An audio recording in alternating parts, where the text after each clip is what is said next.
il y a eu, Aurore Berger, après le premier tour, même si bien sûr, hein, Emmanuel Macron lui-même et ses proches s'en sont défendus, mais néanmoins le sentiment que quelques fausses notes qu'il fallait corriger, et puis surtout, bon, l'élection qui vous tombe dessus, j'imagine que ça change aussi un homme, même lorsqu'il s'y attend.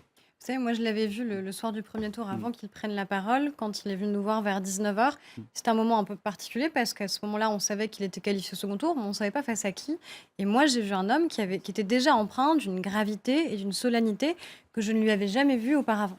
Et j'ai retrouvé Comment vous expliquez qu'on ne l'ait pas perçu à ce moment-là? Parce que ça n'a pas été les commentaires, c'est vrai, de cette première Ça n'a soirée, hein. pas été les commentaires de la soirée. Il y a eu une surinterprétation. Moi, j'ai été étonnée, honnêtement, qu'on passe 48 heures à commander un dîner Mhm. plutôt qu'à commenter le fait que Marine Le Pen fasse 7 millions de voix au premier tour. C'est aussi ça qui a participé après à la banalisation de l'extrême droite qui était au second tour de cette élection présidentielle. De la même manière qu'on parle peu des 11 millions de voix qu'elle a récoltées. Mais en tout cas, voilà, moi, ce que j'ai vu hier, c'est exactement ce que vous avez dit, c'est-à-dire quelqu'un qui a saisi immédiatement la charge, la responsabilité qui lui incombe et qui est très conscient du poids qui pèse sur lui. C'est-à-dire que même ceux qui n'ont pas voté pour lui attendent quelque chose de lui. Et quand on voit aujourd'hui toute la couverture de la presse française, mais aussi toute la presse internationale, où il y a finalement une fierté quand même retrouvée à être français, parce que même si on n'a pas voté pour lui, on est fier de voir que notre pays donne un vent d'optimisme, souffle un vent d'optimisme en Europe et à travers le monde. Donc je pense que l'ensemble des Français attend quelque chose de lui, même ceux qui n'ont pas voté pour lui. Aurore Berger, on a entendu juste avant, c'était Richard Ferrand tout à l'heure, secrétaire général, hein, d'En Marche, annoncer d'abord que votre mouvement qui devient parti, La République En Marche, va présenter des candidats dans les 577 circonscriptions et surtout proscrit la double appartenance. Est-ce à dire que des personnalités comme Bruno Le Maire, par exemple, qui seraient tentées de vous rejoindre, ce sera un aller simple et il faudra quitter les Républicains? On a toujours dit de manière très claire qu'il n'y aurait pas de double étiquette. C'est-à-dire que celles et ceux qui souhaitent être candidats aux législatives, déjà le font sur la base du projet qui est le nôtre et qui ne sera pas amendé ou modifié. Et d'autre part, le font en s'inscrivant tout simplement en préfecture sous la bannière La République En Marche, qui est la bannière que l'on va présenter aux élections législatives. S'ils souhaitent garder leur carte d'un parti politique, ils le peuvent. De fait, ce que vous Oui. rappeliez, le Parti socialiste ou les Républicains, de toute façon, on les exclurait. Mais ils s'inscrivent de manière très claire au sein d'une nouvelle majorité, qui est une majorité présidentielle, et dans le cadre du contrat avec la nation que Emmanuel Macron a souhaité passer avec les Français. Donc, Vous c'est craignez pas ça que ça qui est complique très clair. la constitution de ce pôle central de la politique française, parce qu'un certain nombre d'élus qui pourraient être tentés de vous rejoindre aujourd'hui vont avoir énormément de difficultés à le faire? Mais moi, je pense pas, parce que quand on regarde aujourd'hui la situation et du Parti socialiste et des Républicains, en leur sein, ils ne sont d'accord sur rien. Ils ne sont pas d'accord sur la question européenne, ils ne sont pas d'accord sur la question du travail, ils ne sont pas d'accord sur la question fiscale, ils ne sont pas toujours d'accord sur la question de l'urgence écologique, et ainsi de suite. Et moi, le constat que j'ai fait, la raison pour laquelle je suis partie, c'est que pour moi, l'élection, le choix à la primaire de François Fillon était révélateur d'une dynamique au sein de la droite qui, pour moi, ne correspondait plus à mes valeurs. Je ne crois pas à la capacité, demain, d'un pôle progressiste, humaniste, européen, qui serait majoritaire au sein de la droite et au sein des Républicains. Je vois par contre se définir, en effet, demain, un parti qui sera présidé par Laurent Wauquiez, avec François Baroin, avec Bruno Retailleau, avec Éric Ciotti, et qui sont clairement en opposition avec ces valeurs-là,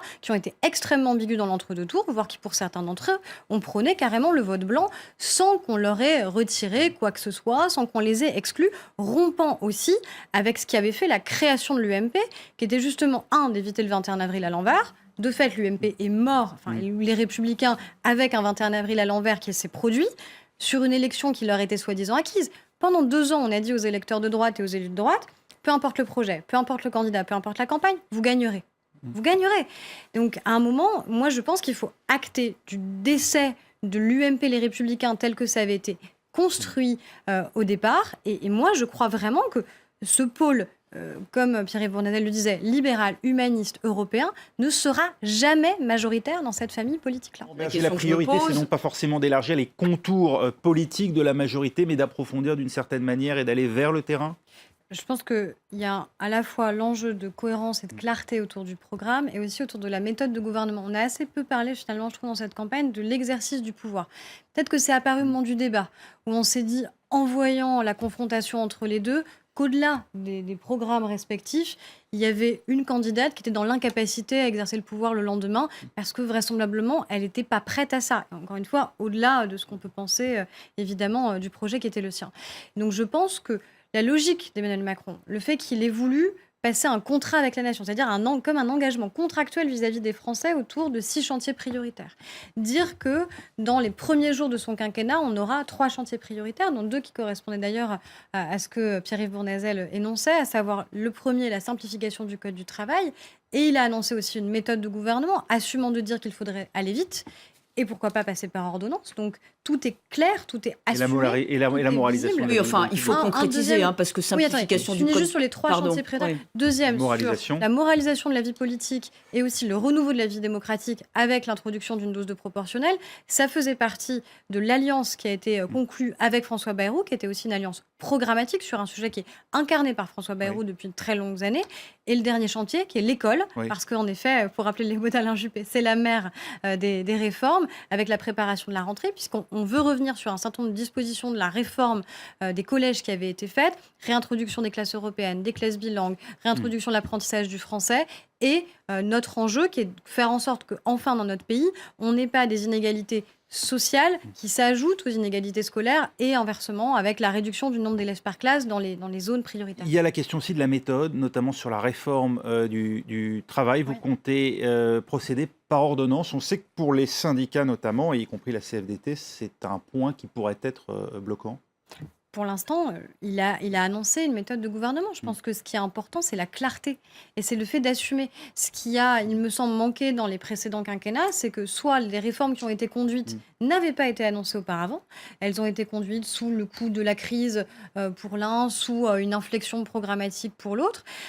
Et c'est ça qui a généré aussi des blocages. Et elles n'ont pas réussi à être réalisées. Quand on regarde, par exemple, Nicolas Sarkozy, on voulait faire le contrat de travail unique, le travail le dimanche. On ne le fait pas pourquoi ? Parce qu'en vérité, il n'avait pas de majorité pour le voter. Et de la même manière, sur les réformes qui voulaient être engagées, et Emmanuel Macron qui voulait aller plus loin justement sur la question du Code du travail, c'est pour ça en grande partie qui part du gouvernement, c'est sur un désaccord politique, il n'y a pas de majorité là encore pour pouvoir voter ces textes. Donc c'est la raison pour laquelle, si on veut mettre en œuvre ce projet, il faut assumer une clarté sur le programme, assumer une méthode de gouvernement et dire clairement qu'on a besoin d'une majorité pour le conduire. Pierre Bournazel. Là, je voudrais m'arrêter sur ce point, à la fois la méthode et le fond. On voit bien là qu'il y a besoin de renouveler les pratiques politiques. Parce qu'à la fois sur le fond, pour libérer le travail, il y a un certain nombre de réformes. On va voir concrètement. Moi, j'attends de voir, mais si nous sommes d'accord, si c'est des idées que nous avons portées, on ne va quand même pas s'opposer. La méthode, on ne va quand même pas s'opposer aux ordonnances, alors que nous l'avons portée, notamment avec Alain Juppé, notre candidat à la primaire. Donc, les députés LR avaient voté contre la loi travail portée par Myriam El Khomri, alors même que vous étiez d'accord sur le fond, sur le contenu. La loi El Khomri, il y avait quand même quelques manques. Elle n'était quand même pas au niveau de ce qu'il faut faire pour l'avenir du pays. Donc, je ça crois allait que dans là-dessus. le bon sens. En revanche, soyons cohérents. C'est ce que attendent les Français. Soyons cohérents par rapport à nos idées. Moi, je reste fidèle à ce que je suis, je le redis. Des idées très clairement engagées dans une droite modérée. Mais si ce qui est mis en œuvre sur le fond et sur la forme correspond à ce que nous voulons pour le pays, nous n'allons pas nous opposer frontalement. Vous savez, je crois que la vie politique a changé. François Mitterrand disait, à une époque qui est lointaine, il disait une opposition c'est fait pour s'opposer. Mais ça a changé. C'était il y a 30 ou 40 ans. Une opposition, d'abord, elle doit être constructive, et puis surtout, quand elle est d'accord sur certains sujets, eh bien, elle doit accompagner. En vous écoutant, on se demande même si vous vous placez dans l'opposition tout court. Et oui. Non, mais la question, c'est de savoir les actes qui vont être posés. C'est ça. Oui, Comme mais les est-ce que vous Français, ferez je les pose la question. campagnes, pardon Pierre-Yves Bournazel, la campagne législative, même si c'est pas vous personnellement, est-ce que vous l'amènerez sur ce thème-là, c'est-à-dire si on est d'accord avec le programme ou une partie du programme d'En Marche et d'Emmanuel Macron, nous n'allons pas nous opposer. Je vais vous dire, je crois que personne n'a raison tout seul sur tout. Et je crois que ça, il faut qu'on se le mette dans la tête. En politique, il faut savoir construire des majorités de projets. Oui, mais... Je vais vous donner 2 exemples. Oui, Premier exemple, qui est un sujet qui va être un sujet d'actualité. Paris est candidate aux Jeux Olympiques et Paralympiques pour 2024. Ça fait... Non, mais attendez, excusez-moi. Ouais. Je travaille chaque jour avec Anne Hidalgo, qui pourtant pas de ma famille politique, pour faire gagner Paris. Contre laquelle vous présenterez sans doute un candidat ou une candidate aux prochaines élections municipales. Les réformes qui n'ont pas été menées depuis trop longtemps par les uns et les autres doivent être menées maintenant. Et en restant profondément avec nos idées et nos convictions, un certain nombre d'élus de droite et du centre peuvent trouver des convergences avec des gens qui s'appellent En Marche. Peu importe leur étiquette, ce qui compte, c'est de faire avancer la France. Voilà. Et c'est les Français librement qui décideront des députés qui veulent élire le 11 et 18 juin. Mais ce qu'il faut, c'est démarrer les réformes. On ne veut pas- Et très vite, il faut faire un choix de Premier ministre Oui. et on va juger les actes du président de la République. Il y a des signaux forts qui vont être envoyés pour donner envie ou pas d'accompagner les Un mot réformes. rapidement, et Moi, Claude Veil qui n'a si pas... je peux me permettre un moment sans langue de bois, Oui. il va y avoir des élections législatives. La question est donc de savoir si, dans le cadre de ces élections législatives, vous souhaitez vous inscrire dans la majorité présidentielle. Auquel Et- cas vous donneriez l'investiture à C'est pas des moi députés LR décide, qui c'est seraient la Commission demandeurs. nationale d'investiture qui Ils décide. ont 3 jours pour le faire. Mais à un moment, Oui, c'est c'est ça, ça la Pierre-Yves clarté. Bournazel, La c'est clarté, ça. elle va s'imposer. C'est-à-dire que, est-ce que, oui ou non, sur la base de l'élection présidentielle qui vient de se dérouler, du projet qui est celui d'Emmanuel Macron et qui est connu de tous, est-ce que, oui ou non, vous vous retrouvez dans ce projet et vous dites on a envie de travailler ensemble et on s'inscrit demain, si on est élu parlementaire, dans cette majorité présidentielle, et pourquoi pas rejoindre dès maintenant En Marche, ou on est dans une opposition qui sera peut-être constructive, mais on est dans l'opposition. Alors, Ah ben, je vais vous dire une chose. Au jour d'aujourd'hui, moi,